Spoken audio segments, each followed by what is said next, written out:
Hey everyone, welcome to Home Matters, the podcast where we help you make the most informed decisions for your home renovation and improvement projects. Whether you're swapping out windows, tackling a kitchen makeover, or getting a new roof, we've got the tips, the tricks, and the insights that you need.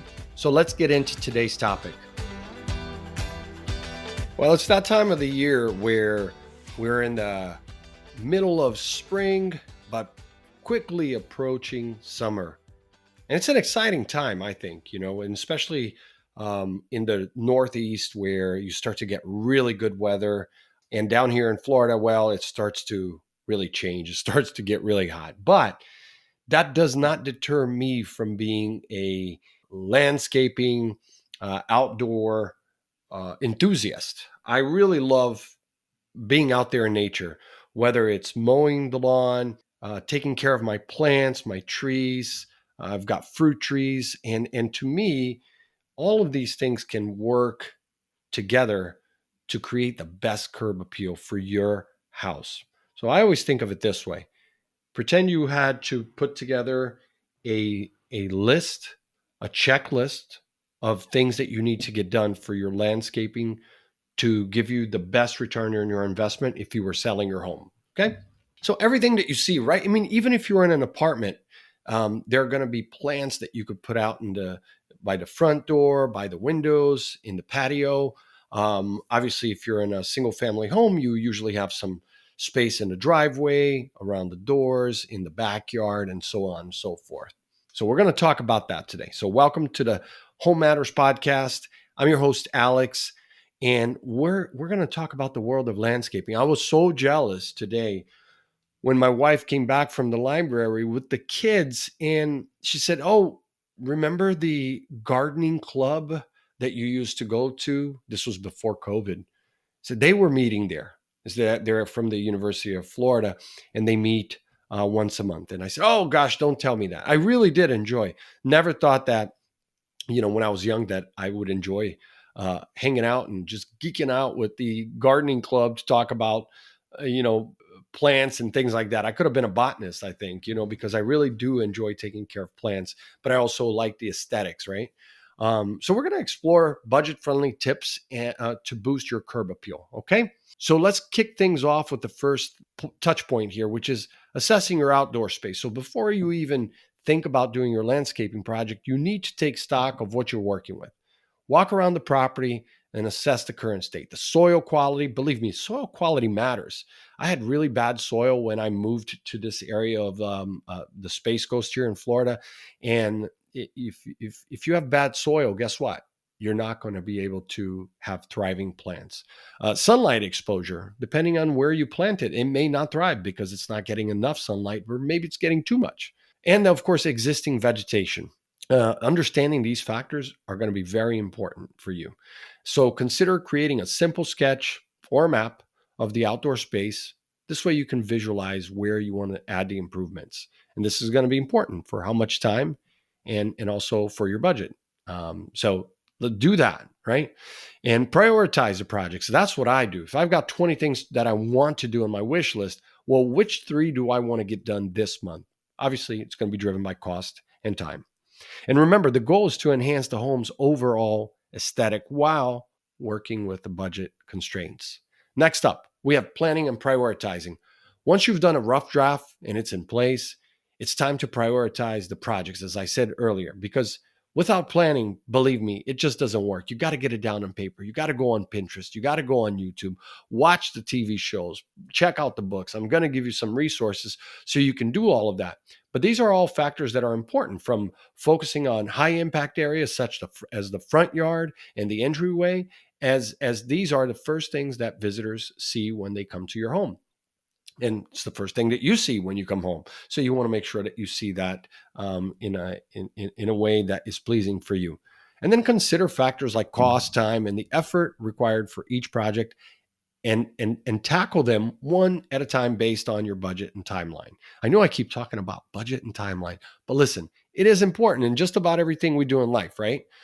Now, let's move on and talk about DIY, do it yourself versus professional services. Now, I was in the home improvement industry for many years, as I've shared here on the podcast, doing everything from flooring to kitchen remodels. I really enjoyed those 7 years. I had a company we worked with thousands we've worked on thousands of homes, but also commercial, and then also with home builders and general contractors. So I learned a lot, right? But when it comes to landscaping, there's often a debate between do it yourself versus hiring professional services. And I myself struggle with that because DIY projects can be cost effective, but they may require more time and effort on your part. So for me, I learned over time that while I love mowing and weeding and doing the edging, what I don't, it's not even that I don't like doing it, it's just not something I enjoy it. And frankly, I'm not good at, which is fertilizing and making sure that I'm putting the right weed killer, the right amount. So I hire a company to do that for me. And so I would call it the hybrid approach, but I do enjoy mowing and doing those other things. So, and yes, there's a place to hire the professionals to ensure that it's done quickly and correctly, right? Now, consider your own skills and abilities, though, because as well as the scale and complexity of the project. Let's just say you might not have the tools, then maybe you got to go buy the tools. Maybe you have to rent the tools. Now it's going to get really expensive. Whereas like simple tasks like planting a flower bed and installing edging can be done. You can do it yourself and save that money and leave the larger projects like, tree trimming and hardscaping. We're going to talk about hardscaping here in a minute. Leave that to the experts and don't be afraid to mix and match like my approach, which is hybrid. I find the right balance that meets both my budget and my needs. Now on to low cost planting strategies. Plants are a crucial element of any landscape, but they don't have to break your bank. Look for budget friendly varieties that are native to your region and require minimal maintenance. These plants, they're well adapted to the local climate and soil conditions, which means they'll thrive with less effort on your part. Okay. And consider starting plants from seeds, cuttings, and divisions to save even more money. Many plants can be propagated easily at home, allowing you to expand your garden without spending a dime. Okay, now let's explore creative hardscaping. Hardscaping refers to the non living elements on your landscape, such as pathways, lighting, patios, and walls. While these features can add beauty and functionality to the outdoor space, they can also be expensive to install. Luckily, there are plenty of creative ways to achieve the look without breaking your bank. So here's what you could consider. If you are maybe using if you're thinking of putting down brick in the backyard because you need a hard surface, maybe you try gravel or a recycled material. Repurpose pallets if you're trying to do a vertical wall to plant vines. Like I have a blue sky vine in my backyard. It's beautiful. I built a trellis just from some leftover pieces of wood. These materials are no doubt cheaper than traditional materials that you'll buy at the store, and typically you can just find it around town anywhere. Even the hardware stores sell these types of materials at a lower cost than if you went to buy, again, things that are manufactured for that, right? And so look, explore low cost alternatives to traditional paving materials, to traditional uh, trellises out there, pergolas. I mean, there's a lot of different ways that you can save money, really, and achieve that look that you're wanting at a fraction of the cost. And then finally, let's talk about the curb appeal here. Curb appeal is all about making that first impression. And again, what matters is for you. I keep saying first impression because sometimes until we're ready to sell the home, we don't do our best to make our homes look the best way possible, right? And I know over time you start to let things go and you say, well, forget about that. When the time comes, I'll replace it. But simple updates like painting the front door, updating hardware, or adding outdoor lighting can make a big difference in how your home looks from the street. So just think about it as you arrive. What would you change? And you could find a lot of inspiration. I really love Pinterest for that. These small changes are going to go a long way to enhancing the overall appearance of your home and making it more inviting to your friends, neighbors, and visitors, right? And your family. So focus on creating a cohesive and welcoming entrance that sets the tone for the rest of your outdoor space. All right. Now, some of the resources I was talking about, a gardening club, perhaps you go down to your local library or go on Facebook. There are groups, and join a group of gardeners. And you're probably going to learn a lot of things that maybe you didn't know about your region before. But a few other resources, the Spruce, that's a website. They have all kinds of tips. The National Association of Landscape Professionals, that's obviously a little bit more for professionals. But then you have the Budget Wise Gardener. It's a book that offers practical advice, and that's by Kerry Ann Mendez.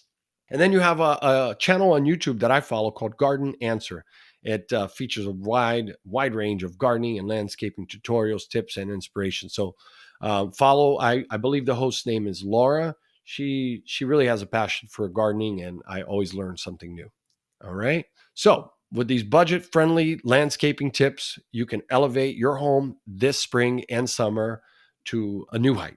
That's ultimately the idea. I think it's also promotes you spending more time outdoor and getting that vitamin D and being in a place where you can enjoy the birds chirping. You could talk to neighbors. We all could use more time outside. Okay. I really do believe that. And remember, landscaping is not just about aesthetics. It's about creating a welcoming and functional outdoor environment for you and for your family to enjoy. Join us next time on the Home Matters podcast for more inspiration and practical advice to enhance your home living experience. Until then, happy landscaping. Thanks for tuning in to the Home Matters podcast. Remember, a great home starts with making smart choices. And if you enjoyed today's episode, please hit that subscribe button so you never miss out on a new episode. For more resources or to get in touch with a trusted local contractor, check out localcontractor.co. Until next time, take care and happy renovating.